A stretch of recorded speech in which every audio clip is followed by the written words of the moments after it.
All right, so now as you can see, I've pulled the strategy that I demonstrated and discussed in the last video all the way up to the foreground, and definitely it expanded the value steps that I'm using between the darkest value in our scene right now and the lightest value in the scene.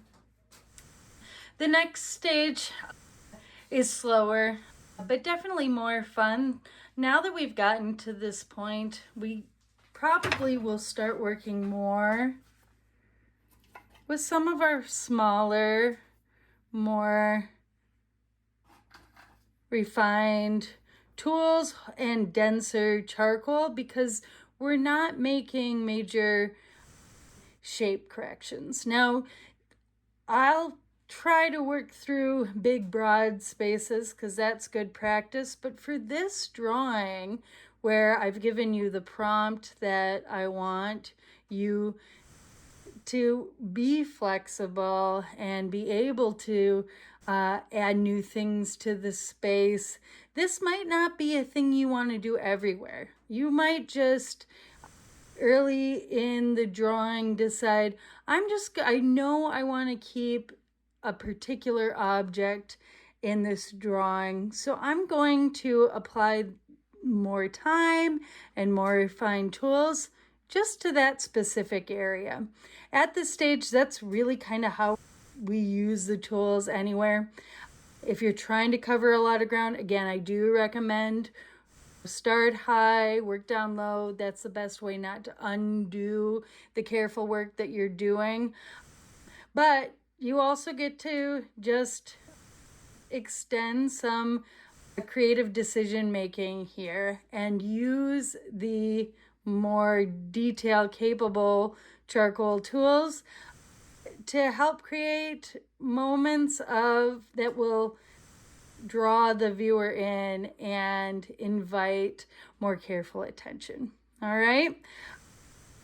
To play with a little area of detail, I'm going to zoom in close. I think I'll, for this video, just add specificity to maybe this window, chair, fireplace corner a little bit.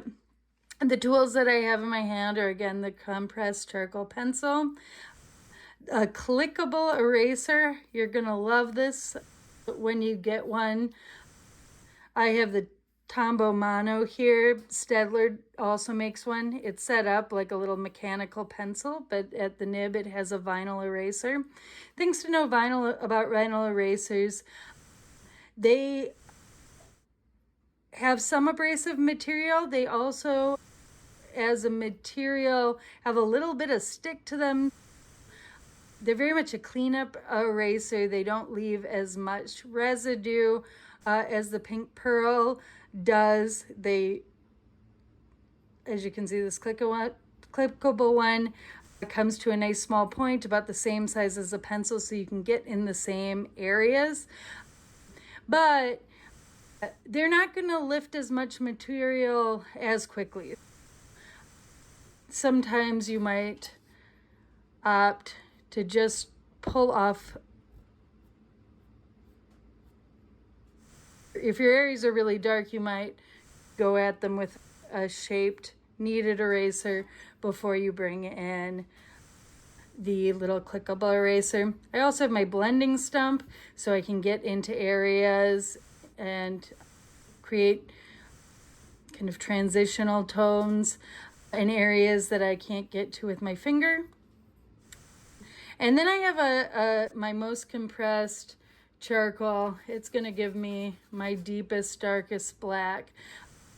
And I can either use it on a sharp edge for detail or break it down and use it broadly. So I honestly, in situations like this, I work with all of those tools just sitting in my non-dominant hand, and I work back and forth into a tight little zone. All right. I might add a little bit more commentary about what I'm doing, but I'm mostly going to zoom in and let you watch from here. So here we go. Hopefully. Sorry, this transition's a little clumsy.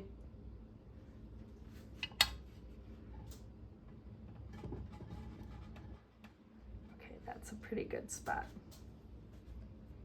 Here I go.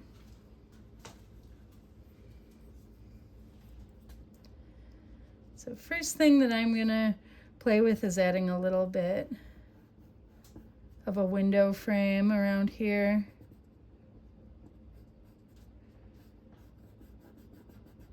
My clickable eraser is just lifting about one value tone, but working in a pretty linear way. All right, I can of course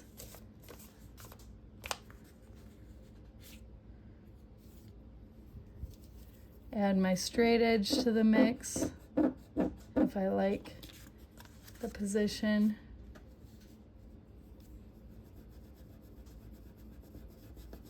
Get a little bit more precision about that form. And on the other edge of it, I can define it with a line, but I'll also want to feather that line out just a little bit. Harsh bracing lines can be really beautifully graphically, but if you're trying to create a seamless tonal drawing, which is the kind of drawing that really mimics black and white photography, we don't want a harsh defining edge.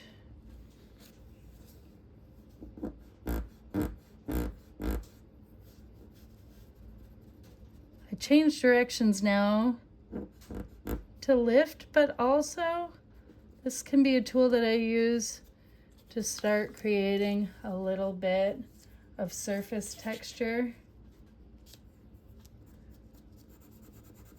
identity.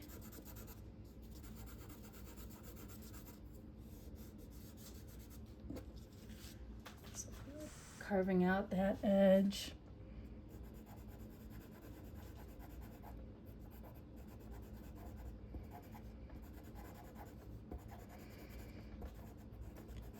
Laying out in some suggestion of texture on these bricks, also modifying the grout, mortar lines a little bit, so they're a little less uniform.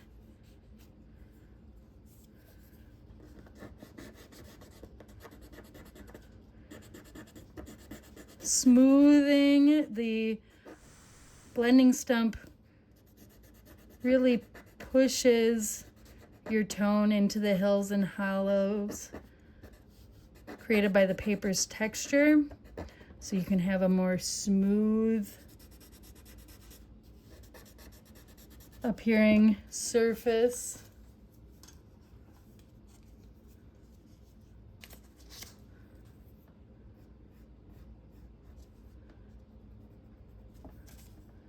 Pull out some highlights. Suggest a little bit of reflective quality on my metal and my glass. Having a good amount of tone set in before pulling those highlights really helps them read as highlights, helps suggest surface a bit more effectively.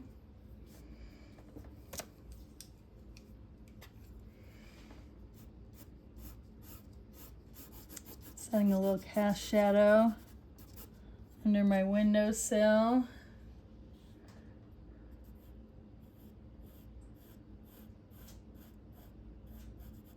And implying a little depth, a little highlight on that window. Little suggestion of not just lightness, but maybe there's some environment.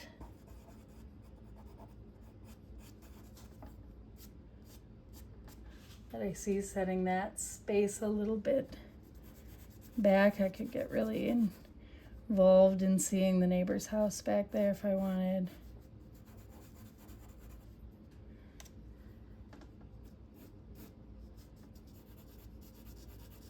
Shapes don't have to stay the same tone all the way around. Really watch light and shadow. Seeing a lot of shadow in the corner. So I'm going to use that adjacent contrast to set the stage for my chair. Pulling that tone right over the chair, so I'm going to interrupt the interruption of line.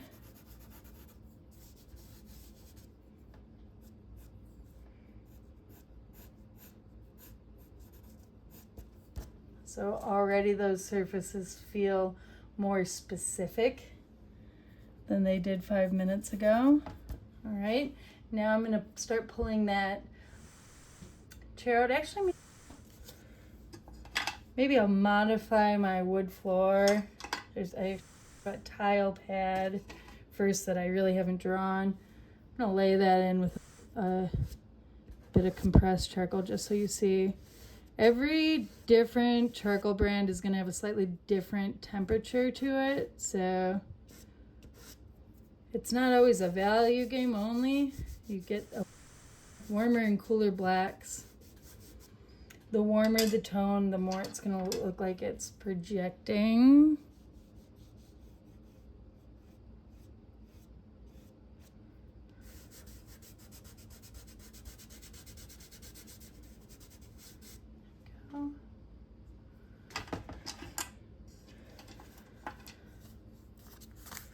This up to claim the end of that tile bit. And again, I'm losing edges of my midground, but I'm not worried about that for now. I'll claim them again.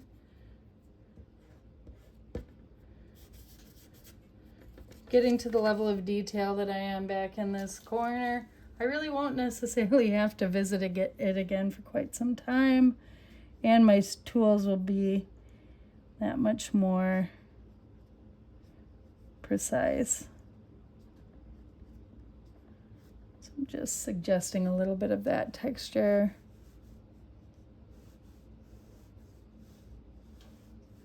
For the grout lines.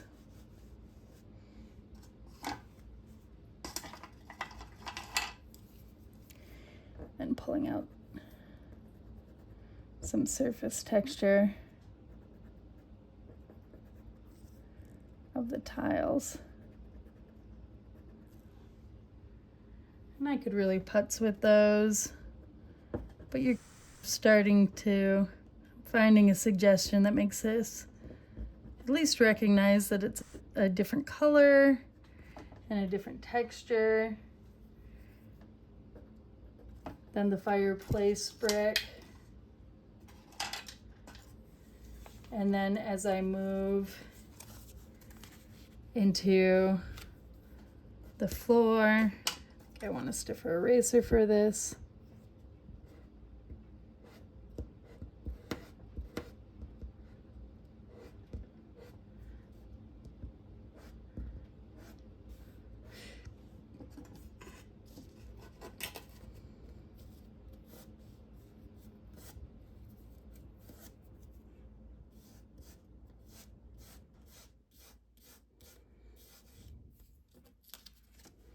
I'm getting yet another texture. Not entirely in love with that.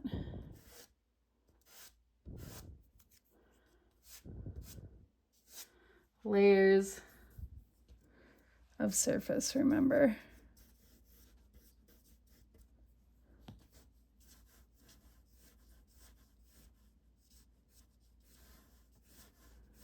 I'm getting something a little more a wood-like. I've lost my rug edge, but don't worry, I'll find it again. Something like that. And then when I'm ready to reclaim my rug,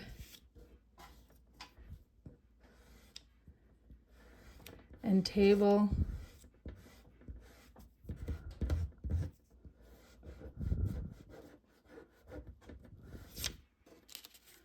have a nice supported surface for that. All right, last thing I want to draw for you all is really go into detail on my little chair. I've been excited to draw that for a while. So I'm going to really pull out this arm as a high contrast shape. I'm going to imagine that the light from this window is finding the top edge of the surface in particular. Also,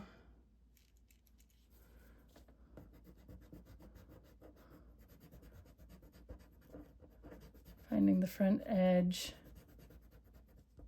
of the seat of the chair, front edge of that arm, so that's starting to get more spatial. I'll pull the tone from the back into the seat a little bit more. And then with a mark that shows sort of the direction of the weave or the fabric type, I'll start pulling tone into the surfaces that I see as darkest.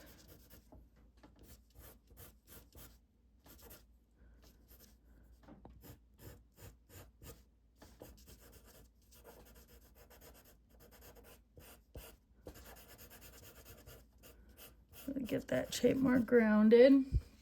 This is going to be a good job for my blending stump.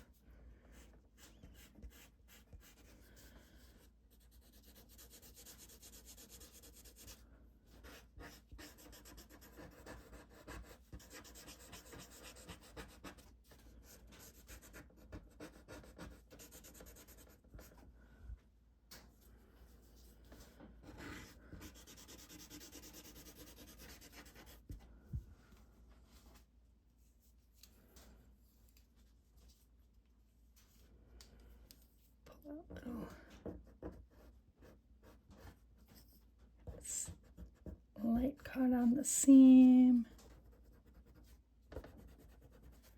a little more implied fabric texture. Sometimes you don't have to really emulate the texture that you're seeing. You just have to find a mark that shows us that light's hitting that surface differently. Suggest some folds. And that contrast in texture will help people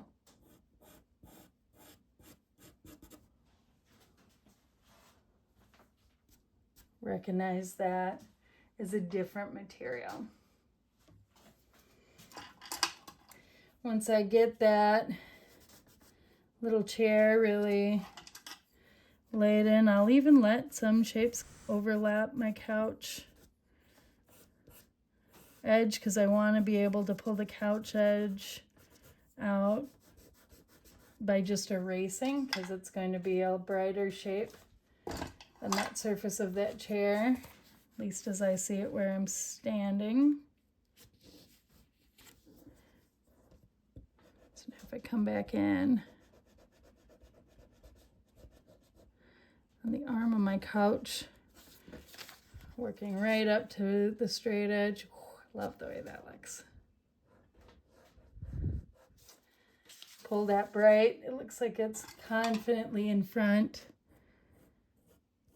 With a light touch, I can bring a tone in, draw it back out to that form, really to define that shape.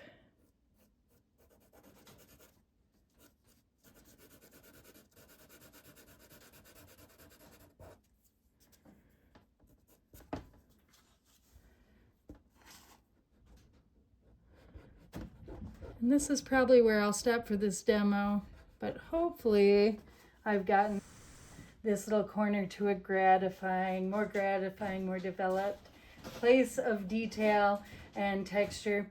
Again, that doesn't even have to be the direction that you take all of this drawing at all.